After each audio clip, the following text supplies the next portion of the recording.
it wasn't a hard choice to continue on with the homesteading, just because as I've become more understanding of really what this lifestyle entails, it's really what keeps us grounded. I think it's what can keep a lot of humans grounded. And it just reminds us of kind of where we are in the bigger picture of things. It makes sure that we're staying connected to nature and the processes around us that are really easy to lose in our modern world. And there's just something about it that I think for that reason, I'll always partake in this lifestyle, even if when it makes our life a little more complicated, because I think it's really important. We really need that. Hello and welcome to the Minimalist Moms podcast. I'm Diane. I'm a mother of 3 living in Columbus, Ohio.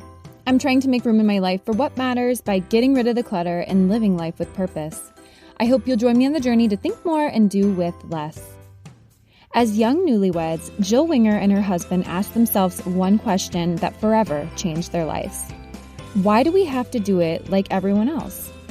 They set out on a quest for the answer, one path leading them to impulse buy a neglected farmstead 40 miles away from the nearest grocery store. Little did they know that an old homestead would create such a vast shift in the trajectory of their lives. They were now pursuing a path of homesteading. Now, Jill is founder of the Prairie Homestead, a cornerstone of the modern homesteading movement since 2010. She is passionate about teaching old-fashioned skills and encouraging a more thoughtful, time-honored approach to modern life. I'm so excited for her to join me, and today Jill will discuss how to begin homesteading with a small amount of land, how culture romanticizes chores and chickens, and how she relaxes with so many daily responsibilities on her plate, and so much more. I quickly want to share my minimalist resource with you this week. So I must have been living under a rock because I really haven't followed Mel Robbins' work until recently. I've heard of her before, but I'd never followed along with her books or anything that she'd been doing. I ended up hearing her on a Rich Roll episode, and I was curious and decided to listen to her podcast. I've only listened to a few, but I stumbled upon one, and it's called Feel Like Giving Up Before You Say, Beep It. Listen to this. And again, this is a family-friendly show, so I try to censor myself. But this episode went live on January 9th and spoke to the idea of perseverance, how to persevere when we feel like giving up. The one thing that I took away from this episode was why those moments are actually good for us. And I had a moment just over the weekend where I had to take what I'd learned in this podcast episode and apply it in the moment. So I'm training for the Columbus Half Marathon. I'm not a runner, I'm a jogger, but I have run a handful of half marathons before. I'd never trained. It was always a last minute decision that I would sign up for. That said, that may sound crazy to some of you, but I think it's crazy to train for 12 weeks. That means showing up minimum 4 times a week for a workout. That, for 12 to 15 weeks, seems a lot more challenging than to go out and run for a couple of hours. So anyways, all that to say, I've been training for this half marathon and I'm starting to get into the longer runs. I had a moment where I saw where I could turn back to go to my house. I so badly wanted to turn back and go to my house. And I remembered this episode of Mel Robbins' podcast. And she says, when you get to that zone where you want to say, I quit, I'm done. That is the moment, that is that pivotal moment where you push harder and you go. And you don't give up. That is that pain threshold that you need to overcome in order to get to that next point. And I'm sure that there is an instance where we don't want to push ourselves too hard to injure ourselves or what we're not actually capable of. But I knew in the moment my body was capable of continuing on. I know in the moments of where I feel like I'm so frustrated with my kids, I can choose patience as opposed to being reactive. Fill in the blank for your own experience.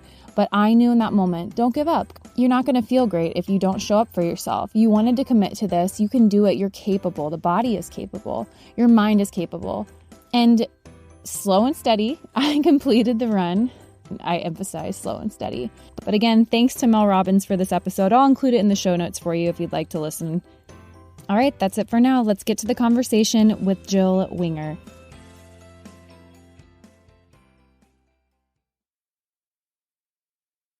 Jill, thanks so much for joining me today on the Minimalist Moms podcast. I am so excited to be here. Thanks for having me on. I'm excited to have you here as well. I think I was scrolling through podcasts and your podcast had come up. And I will say, you're not supposed to technically judge a book or I guess a podcast by its cover, but I loved the cover art for your podcast. So I went to your social media, found you, started following along, and I was really excited to have you here to talk about homesteading. Maybe it's just a topic that I'm very curious about, but I feel like I'm starting to find that a lot of people in my life are also interested in homesteading or just living a more natural, traditional lifestyle. So can't wait to pick your brain. But before we get there, why don't you go ahead and introduce yourself if you consider yourself to be a minimalist? Sure. So my name is Jill Winger, and I've been living out here on the Wyoming prairie since 2008. And so we were kind of homesteading before it became a thing. I feel like a little bit of the grandma of the homestead blogger world because it wasn't cool when we started. It was weird. And a little bit into that journey, I started my blog, theprairiehomestead.com, which gave me a way to share our lifestyle, but also kind of build a community around these old-fashioned skills and ideas. And that, as over the last 14 years, has morphed into a podcast, which we call Old Fashioned on Purpose, and social media pages, YouTube channel. I have a book coming out this fall. So it's become a whole platform, which has become our family's bread and butter, which is just kind of crazy to think about since it started off with me growing a garden and canning. But it's a lifestyle that we're really passionate about. As far as me being a minimalist, I wouldn't call myself that in the traditional sense of the word, but I think that homesteading really lends itself well to less consumerism. That's a really big part of what we do. And just really asking ourselves a lot, do I need this? Do I need to be doing this? What can I cut out? Is this necessary? And so I have a lot of those minimalist tendencies, even though maybe I'm not in the official definition. Absolutely. Did you grow up on a farm or have you always lived in Wyoming? No, actually. So I was raised like your typical 90s kid in like this little suburban neighborhood, just very normal, very typical, conventional. My mom and dad weren't into organic or anything like that. So it was something that I had in me since I was tiny. I wanted farms, I wanted horses, I wanted rural life. I don't know where it came from. It just was like this weird compulsion. I mean, I was a weird kid. I didn't have a lot of friends because I was more worried about animals and horses than I was like what the other normal girls were doing. But I was raised in Idaho, and then I moved to Wyoming when I was 18 to go to college for equine studies. So that kind of kickstarted the whole path. Okay. And then how many kids do you have? We have 3. I have a 12-year-old, a 10-year-old, and a 7-year-old, and it's girl, boy, girl. So we homeschool, so they keep us busy. Lots of stuff going on with them at all times, it feels like. Gosh, and what an education to give them to living on a farm. I mean, that's kind of ideal. I mean, again, I know I romanticize it. I totally romanticize it. I get it. But I think that building resilience, life experience, I'm sure that you have to deal with death often with animals, just a lot that you have to face. So I think that's really cool that you get to do that. Yeah. And I think that's one of the main reasons. I mean, I was homeschooled, so that was a little bit of a segue that made it easy for us to make that decision. But, living this lifestyle, it seemed like I just wanted them to be here for it. And so it made sense that the homeschooling and the homesteading goes together. And that happens for a lot of families, not everybody, but it just works because like you said, it's those life lessons. They're not always easy. Sometimes they're really, really hard, but it's a great stage for learning all that stuff. Yeah, absolutely. So maybe give a brief definition of what you would define as homesteading. So there's a lot of definitions and it gets a little tricky sometimes. So the historic definition that I think prior to this homesteading boom taking off in the last few years, people would think of the folks who came west around the turn of the century to get free land. And sometimes people still ask me, they're like, can you get free land? Was your land free? How did that work? And I'm like, no, I had to buy the land just like everybody else.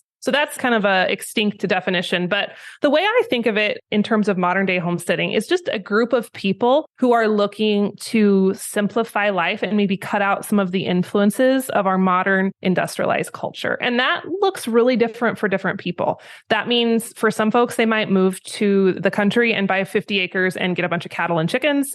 It might mean for others that they stay where they are in their suburban neighborhood and they just get back to better from scratch cooking, or they learn how to grow things, they just become more engaged in nature and the world around them. And so there's a lot of different places you can take it. But I think overall, it's just a mindset of kind of asking yourself, how did we get here as a modern culture? And do we need to keep all these pieces? What does a typical day look like for you? It kind of depends on the season. So right now we're buried under snow, like insane amounts of snow. And so it's a lot quieter. We'll get up, the kids do chores at this point. They run the barn by themselves, basically. It's like sometimes people are like, oh, you're out there all the time milking your cows and doing your chores. And I'm like, not really. The kids are doing it right now. So we do chores, we eat breakfast, we do our school usually till about lunch. Afternoons are free time for them. And that's when I usually do my office work. And then we reconvene and kind of sit by the fire in the evenings. Summertime, it's a lot busier easier because there's gardens to work on and animals being born or being dealt with. And so we're outside a lot more, but it's definitely farm centric. A lot of our day is spent around food or food production or dealing with animals or making things or creating things. So it's kind of the gist of our day. Yeah, that was going to be one of my questions because like I said, I just started following you. So this is exciting for me to get to know you better.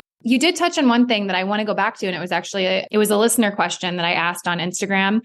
And one of the questions that came in was how to start with a small amount of land. And so you said with the definition of homesteading, it can look different depending on where you are in the world, or I guess what your goals are. So in regards to a small amount of land, how much land do you have? So we have 67 acres. We live in a ranching community, so that's like nothing compared to our neighbors. But compared to most homesteads, that's a lot. And it's honestly more than most people even need to get started growing food. So I do love that question of how you can do this on small pieces of land for a couple of reasons. Number one, land is outrageous right now. And a lot of people who are trying to move to the country just can't because it's just outrageously high and harder to find. I figure if these skills and these ideas are so important, which they are to us as humans, we have to figure out ways to accomplish them without moving to 100 acres, right? And so I love when people are thinking outside that box and thinking, how can I bring those principles into my life where I am now? And my biggest piece of advice around that would be start with the food, because we're eating 3 times a day. Food impacts us, how we feel, our health, our ability to move through our life. And so if you can start working on that, it gives you 3 opportunities a day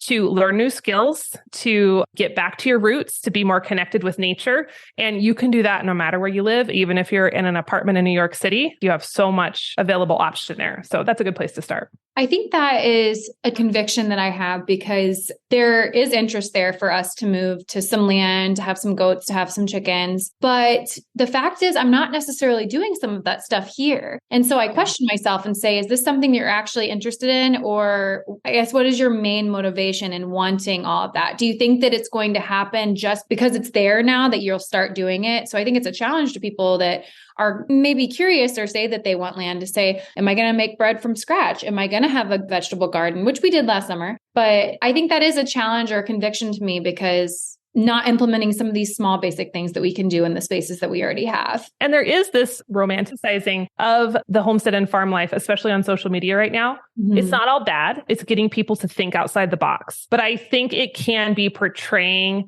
the life is like goats in sunshine and roses all the time. When there's a lot of days, like I had to literally scale a drift to get to this office to record this podcast. Like it's wild. It is the Wild West. There are days things are dying. It's muddy. It's cold. It's not always like fun and beautiful, bountiful harvest of eggs and vegetables all the time. There are those days. But I think that really getting honest with yourself, like it sounds like you're doing it. Do I really want it? Do I just want the pictures?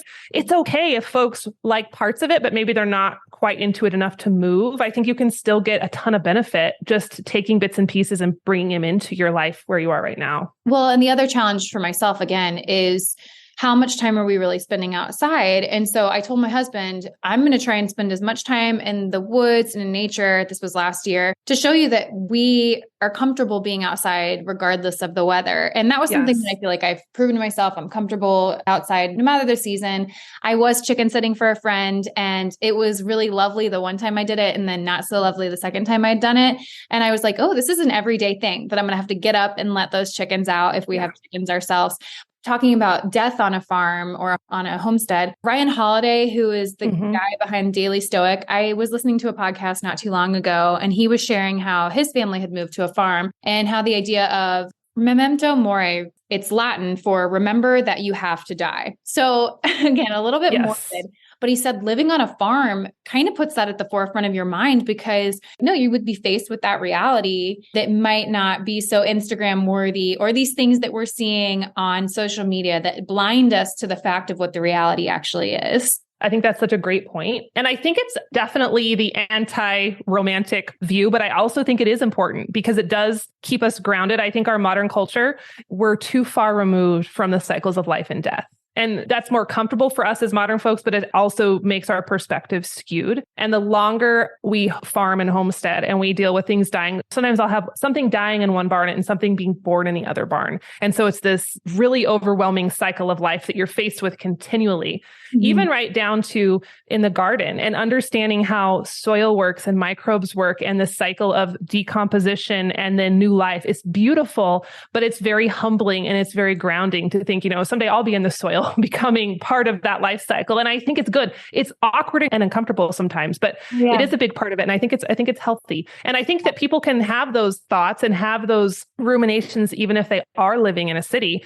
I think maybe just chewing on that, no matter where we are in our lives, can be really beneficial, kind of like Ryan talks about a lot. Well, and I think that we are removed from it because most of us do live more suburban city lifestyles at this point in time with progress. But yeah, I don't know if we were ever intended to be that detached, because I think that is why it's so overwhelming for some people. The thought of death. Sorry, I didn't know we'd be talking about death. Yes, we're just diving in, man. No small talk here. No, but that makes sense that people that are confronted with it, even in other countries, they don't seem to be as nearly afraid because it's just a reality. I think another piece of that is Wendell Berry talks about specialization. I don't know if you've read any of his stuff, but that was really striking to me because he talks about how we've outsourced every part of our life, just as we've gotten more progressive and modern in industrialized society. And 200 years ago, now this is fairly more, but I'm not saying I would do this, but it's something to think about. Like people would take a loved one and they would have the wake in their homes and they would dress the body and they would be with the body. And I'm sure it was horrendously difficult, but it created that sense of closure. And I think that being able to kind of process. And so again, it's maybe not intentional, but that's tough. So we've outsourced that to people who do that for a living. And I think not that that's wrong. None of that's necessarily wrong. It's just we've gotten into that place as a modern society where when we get back to our roots and back into nature, it kind of gives us a chance to reintegrate with those pieces. That actually makes me think of that so many of us often when we're grieving, maybe if we were more hands-on, again, I'm not saying that's something that I really want to do, but maybe that, again, that detachment makes grieving and grief harder because we have this detachment that is not facing it. It's just a curious thing to start thinking about. So yeah, I agree.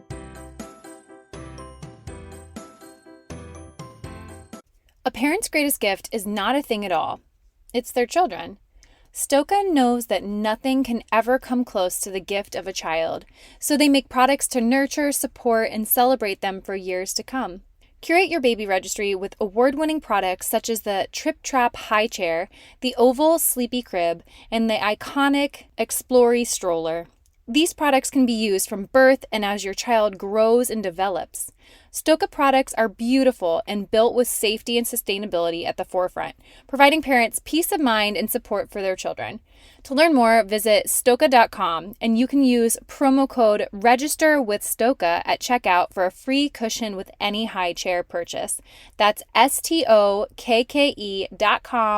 promo code REGISTERWITHSTOKA. Here we grow. We all know the feeling. You open your closet, it's full, but you have quite literally nothing to wear. Enter Armoire. Armoire allows you to rent high-end designer clothing for every occasion. Whether you're planning your outfit for a date night, packing for a conference, or in need of a gown for a black tie event, you will be the best dressed person in the room without ever having to brave a fitting room with fluorescent lights.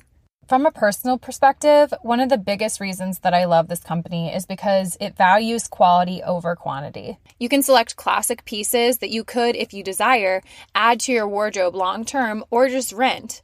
If you are ready to have your dream closet delivered to your door, you must try Armoire. I promise you, you will never be without the perfect outfit for any occasion ever again. Right now, my listeners can give Armoire a try and get up to 50% off their first month. That's up to $125 off. Just visit armoire.style/minimalist. That is armoire.style, ARMOIRE.style/minimalist to get up to 50% off your first month and never worry about what to wear again. Try Armoire today. For you in homesteading, what skills do you think are necessary? Kitchen skills are probably my number one. So knowing how to, I mean, again, people have different diets. I'm not saying this is across the board for everyone, but baking bread's a really big one. Learning how to cut up a whole chicken is really important. It's something a lot of people have never tried. They're used to boneless, skinless chicken breasts. So how do you debone a chicken? How do you cut up a chicken? How to prepare cuts of meat with, other cuts of meat with bones in it. Just basic stuff. How to take whole ingredients and turn them into a meal. Because a lot of times when you go to the grocery store, increasingly, more and more, we're being sold meals. We're sold things that are ready to eat. So how could you take the raw ingredients of the earth, whether that's meat, vegetables, potatoes, whatever, and turn that into something edible? Those are cool skills to have. Not only are they important, but man, people don't realize when you start to add those to your repertoire, it's really empowering. I totally get off on it. I get super pumped because it feels good in a society where we've kind of become accidentally helpless in our skill set. So I think that's really important. I think another important skill is having a hand in growing or producing some of your food. And I say that with the caveat that I know that not everyone can do that to a full extent, depending on where you live. But even if you can't grow a garden, grow herbs on your windowsill, grow sprouts on your kitchen counter, put something on the balcony of your apartment, just so you have your hands in the soil in some way, shape, or form. And then, if you're pretty limited on what you can do there, get to know the farms in your area and start connecting the ingredients you're eating to the places where they come from. And I think that really can change our perspective and how we view food, which is really important. Do you live pretty far from a grocery store or just convenience? We do. We live about 35 minutes away from the biggest town is 50,000 people, which has Walmarts and stuff like that. Okay. So we're about 35 minutes away. It's not bad, but I definitely keep my trips to a minimum just because it takes time and it costs money to get there. Well, that's what I'm thinking too. You want to be as resourceful as you can so that you're not having to make extra trips to the grocery store, just wasting gas money and time. And so just really being intentional about your grocery list, or just, we're going to use this whole bird, or we're going to use these scraps to make bone broth, or things like that. I wanted to ask you another question that a listener had for you. And you're talking a lot about how, yes, you can outsource some of these things to your kids at this point, but you are also in charge of a lot. And the listener was asking about relaxation and what does it look like for you, maybe on the day-to-day, or how often do you feel like you're actually fully relaxing? That's a good question. And that is a hard topic for me because we do have a lot of irons in the fire. And so juggling that over the years has been a moving target. I think for me right now in this stage of life, the biggest things has been, three things: saying no ruthlessly. I really hate disappointing people, but sometimes you just have to do it to make sure the things that I'm doing are something I'm really, really excited about and not just out of obligation. Number two, I have to schedule in relaxation just like I would a dentist appointment or something else. Because if I just try to let it happen, it just doesn't. I'll even sabotage myself where I subconsciously I'm like, oh, you can take that afternoon off, but then I end up squeezing work in or checking my phone too much or doing something that just doesn't make it feel very relaxing. And then I think the other piece for me, and maybe this is just how I'm wired, I'm more of a type A type personality, although I think that all of us have this in us to a certain degree, is that I tend to relax more deeply when I'm partaking in what I like to call active relaxation versus just vegging on the couch. And I still veg on the couch sometimes, don't get me wrong. But on a Sunday, I try to take Sundays off. And so instead of just saying, well, I'm going to lay on the couch all day, and then I usually feel kind of icky by the end of the day because I just don't feel great. Scheduling in activities where I'm gently moving my body, doing something enjoyable, like working in the garden, not hard labor, just weeding gently or walking around outside or riding my horse or things like that. I tend to feel more thoroughly recharged mentally and physically from those activities than just scrolling on my phone for 3 hours. And so it's kind of that balance of scheduling that in as well and still time just to read a book and be quiet.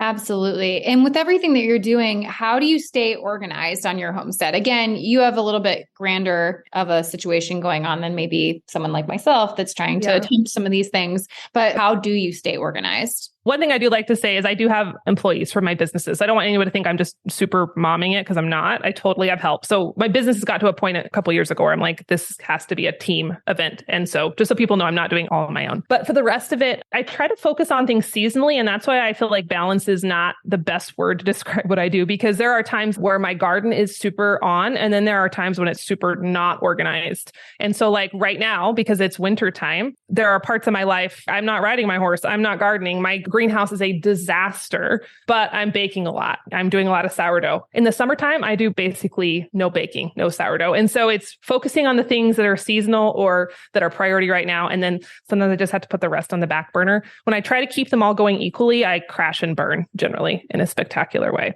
What is your purpose with homesteading? What was your intention behind choosing to go off grid and start this type of lifestyle? I know you said you felt like you were a different kid, but what is your purpose? What is your priority? And why is this something that you'll continue to do? It's shifted over the years as my awareness has deepened. Initially, I was just about the food. I couldn't get the food I wanted. I couldn't get the raw milk. I couldn't get the organic stuff. We just didn't have it in Wyoming. And so it was, I'm just going to grow my own food.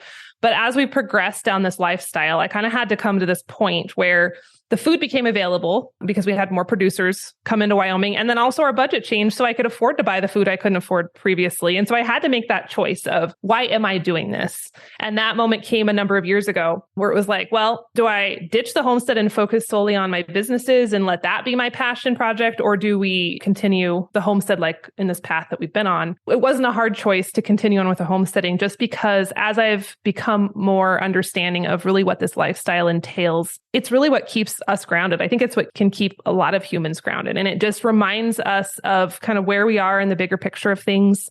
It makes sure that we're staying connected to nature and the processes around us that are really easy to lose in our modern world. And there's just something about it that I think for that reason, I'll always partake in this lifestyle, even if when it makes our life a little more complicated, because I think it's really important. We really need that. I'm reading a book right now and it's called 4,000 Weeks and it's about busyness. And the author was writing about how in the past, people weren't busy because the cows are always going to need milked. The chickens were always going to need let out, or there were things to do in people's lifestyles that were going to be there the next morning. You never could check it off your list. Yes. Those are things that every day, several times a day had to be done. And so it was just like, we're going to get to these things. We're going to have a nice meal together at the end of the day, maybe read, crochet, whatever it is that you want to do, knit, play some games together, talk together, actually just go to sleep in a reasonable hour. And then we're going to do it the next day. It just had to do with a simpler time, I guess, in comparison to our busy that we feel now with things that we have to get done, because those things have to get done. Those animals need to be taken care of. Yes. It's just like the mindset behind it that has shifted in what matters. I totally agree with that. And I think with our modern world and our modern schedules, it's so much outward focus too. It's out, and it's running. And especially as parents, there's all that pressure to have your kids in all the activities or, oh my gosh, they're going to get behind. And I think that kind of bringing it back a little more home centric. And I think that happened with our ancestors by default because they had to milk the cow and they had to check the garden and all that. But if we can kind of mimic those concepts, I think it's good for us. I think it's good for our families and it's good for our homes. And it helps us not feel so frenetic all the time. Yeah. I mean, even think about the seasons, like you were talking about with your garden. Right now, our garden is non-existent because it's freezing outside. Yeah. But then when we start planting and things begin to bloom and they need tending to, looking to nature for the cycles of our life is also very helpful. I think very, even in regards to like feminine cycles, if you look to have an episode about your period and eating for your period and how we're different 4 times a month. There's these 4 different weeks throughout the month that we are literally different based upon our cycle.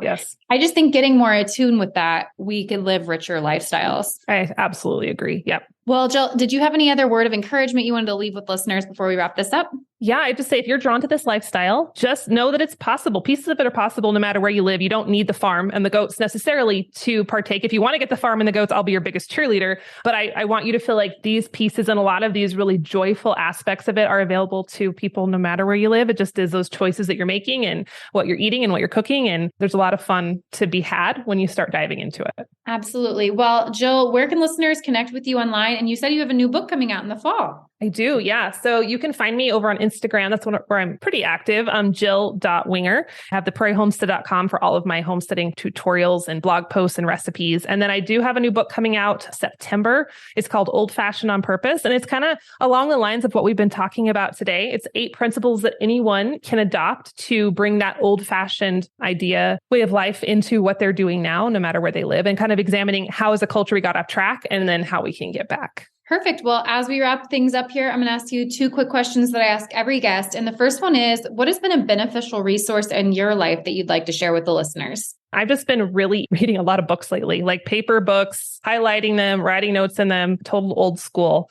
But that has been Fiction?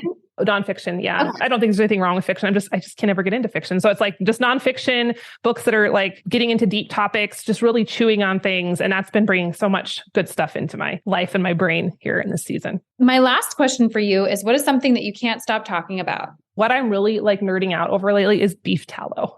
I started rendering it like a decade ago, but I kind of like rediscovered it. And I made soap with it again a couple nights ago. I've been using it on my face. And we were shooting my book cover and I had a makeup artist doing my makeup last week. And she's like, what are you moisturizing with? Oh my gosh, your skin is so amazing. And I'm like, beef fat. I'm moisturizing with beef fat. She was not expecting that answer. But talk about minimalist. Like I have wiped out all the other products in my bathroom besides the beef tallow as far as moisturizers and stuff. So it's sustainable. It works. It's just super fun. So I'm totally nerding out over that lately. Okay. So is that something that we could buy somewhere or you have this? So what about So you can make it yourself, but you can totally buy it. There's a gal, friends with her. Her name's Emily Toops, and she has a little store called Toops & Co. And she makes beef tallow balms for your face, your hands. It's really luxurious feeling. And it's just so cool because it doesn't smell gross at all. It smells like super amazing. She has frankincense and all sorts of essential oils in there, but it works really well. So if you don't want to make it yourself, you can totally buy it and skip the rendering process, which gets a little bit messy sometimes. Cool. Well, I'll be sure to include that in the show notes as well. That sounds great. Yes. It's fun. Jill, thank you so much for joining us today, sharing about your homesteading life. It sounds, again, I know I romanticize it, but it does sound lovely. And I love following along with you. So I hope people check you out. Thank you. Thank you so much for having me.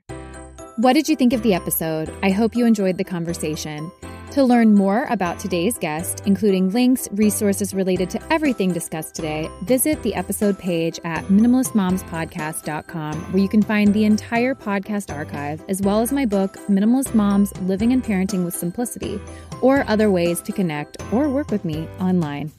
If you'd like to support the podcast, the easiest and most impactful thing you can do is subscribe to the show on iTunes, Spotify, or YouTube, or wherever you listen to podcasts, and leave a rating or review of your favorite episode.